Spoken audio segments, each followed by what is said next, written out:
पास जा रही है। क्या परिवर्तित हो गया ऐसा 700 वर्ष में कि जौहर कुंड में कूदकर उन्होंने त्याग किया। वहां हमारी बेटियां हंसते हंसते क्यों जाती है?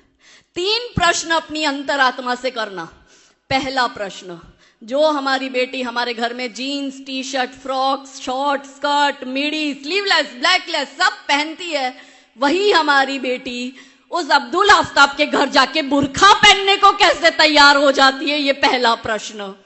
दूसरा प्रश्न, जो हमारी बेटी हमारे घर में पहली रोटी गौ माता को खिलाती है, वही हमारी बेटी उस अब्दुल आफ्ताब के घर जाकर गौमांस पकाने और गौमांस का भक्षण करने को कैसे तैयार हो जाती है? ये दूसरा प्रश्न।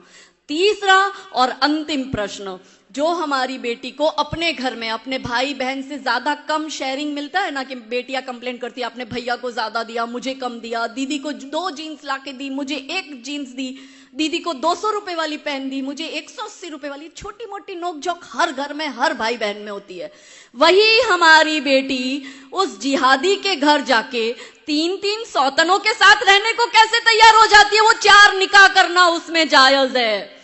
क्योंकि मेरे भोले भाले हिंदू भाई बहनों, ये ब्लैंक स्लेट है, कोरी पार्टी। यदि आप अपने धर्म की, अपने संस्कृति की छाप इस पर नहीं छोड़ोगे, आप इस पर जय श्री राम नहीं छापोगे, तो वो जिहादी अल्लाहू अकबर छाप देगा। तय हमें करना है कि हमें क्या करना है। हमें हमारे बच्चों को किस और ले जाना है वो हमें तय करना पड़ेगा। हमें कौन से भारत का निर्माण करना है, यह हमें तय करना पड़ेगा। ज्यादा समय नहीं है, 10 वर्ष। हम तो फिर भी हमारे बड़ों का श्राद्ध मना रहे हैं, शायद हमारे बच्चे भी हमारा श्राद्ध करें, लेकिन हमारे नाती पोते जो होंगे वो मुसलमान ही पैदा होंगे और वो कोई हमारा श्राद्ध मनाने वाले नहीं। वो हमें गालियां देंगे कि तुम ऐसा देश हमारे लिए छोड़कर गए।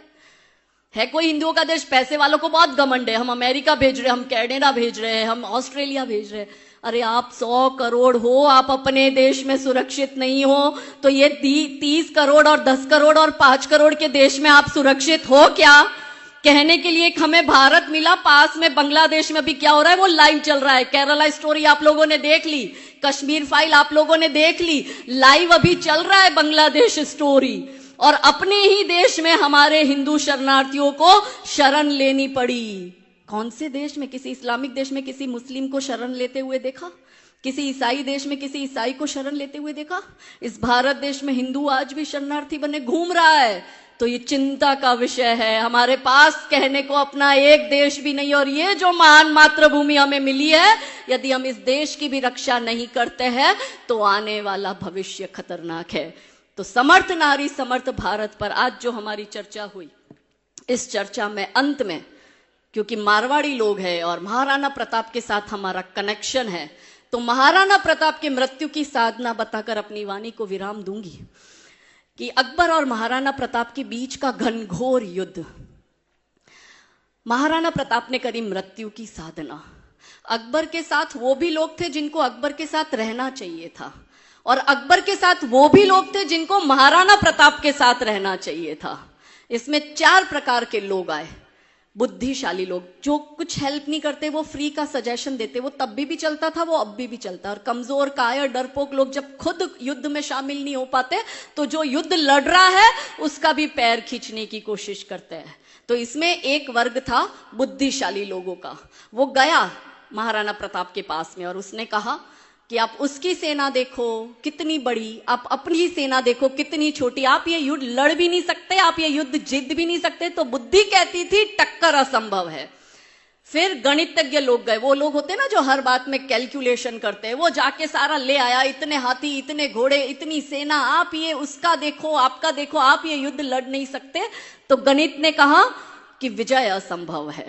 बुद्धि कहती थी टक्कर असंभव है, गणित कहता था विजय असंभव है। फिर तीसरी कैटेगरी थी समझदार लोगों की, तो उन्होंने कहा आप ये युद्ध किसी भी हाल में नहीं जीत सकते, इससे अच्छा है आप झुक जाओ, आप अकबर का आधिपत्य स्वीकार कर लो और अपना मेवाड़ अकबर को दे दो।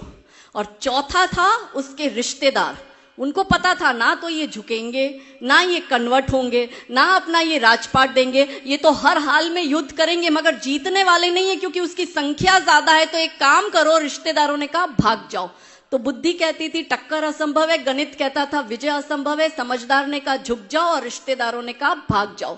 मगर महाराणा प्रताप ने किसी की भी बात नहीं मानी और महाराणा प्रताप ने करी मृत्यु की साधना।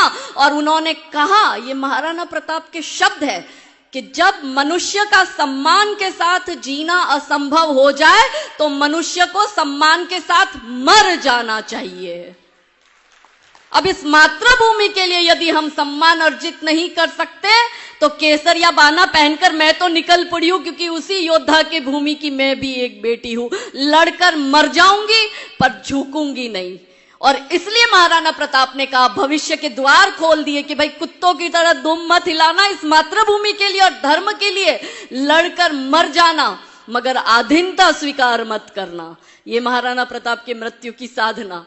तो अब आपको तय करना है, नारियों को तय करना है, हर पिता को तय करना है कि उसको अपने बेटी को पापा की परी बनाना है या वीर योद्धा बनाना है। ये हर पिता को तय करना पड़ेगा।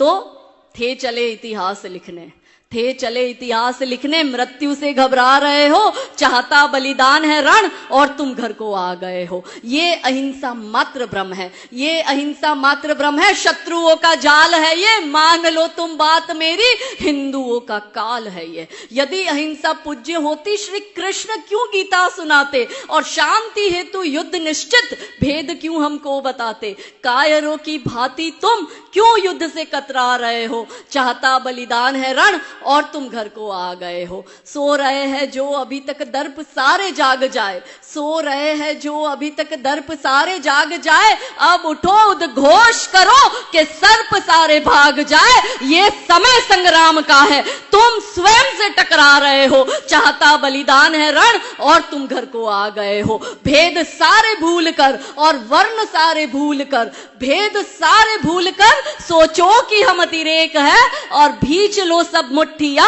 बोलो कि हिंदू एक है, बोलो कि हिंदू, बोलो कि हिंदू।